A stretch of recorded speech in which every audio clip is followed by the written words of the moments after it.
Tonight at 6, we're hearing from the aunt of an 11-year-old girl who died in her home in Stilesville after alleged abuse by her own dad and stepmom. We've now learned another family member now is also charged in the case. He allegedly knew about the abuse, but allegedly didn't get help. Our Brandon Schaff tonight talks about the extended family's efforts to create a law to prevent this kind of thing from happening again.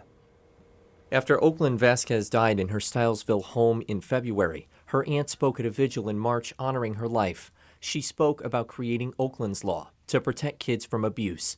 Victoria Gines started the petition to support the law, which calls for harsher penalties when people know about abuse but fail to report it. People knew what was happening to her and they chose to stay silent. I think those people need to be held accountable. Vazquez was found in her home on February 14th. Court documents described a long-standing pattern of neglect and abuse by her father, Kenneth Vazquez, and stepmother, Elba Vazquez. They are charged with neglect of a dependent resulting in death. Documents revealed Elba's adult son, Edmund Cruz Mendez, was also questioned by police and described the ongoing abuse to police. He's now facing a felony charge of neglect of a dependent and a misdemeanor charge of failure to make a report.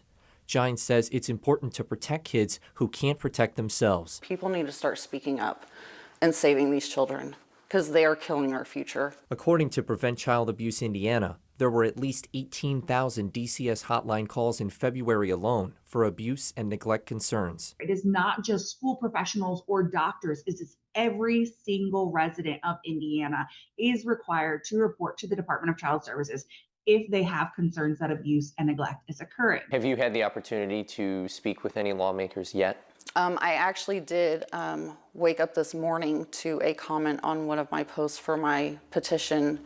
An individual who has worked with the legislature here in the state for the last 6 years and wants to get with me on the possibility of putting a bill together. Gines's petition already has hundreds of signatures, including some from around the world. That should really go to show how much of a problem this is, that people are recognizing it and really, really want a change. Long-lasting change while remembering Oaklynn's life.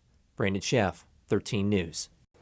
Prevent Child Abuse Indiana added reports can be made anonymously, but the more information that you can give investigators helps them follow up and helps keep children safe from harm.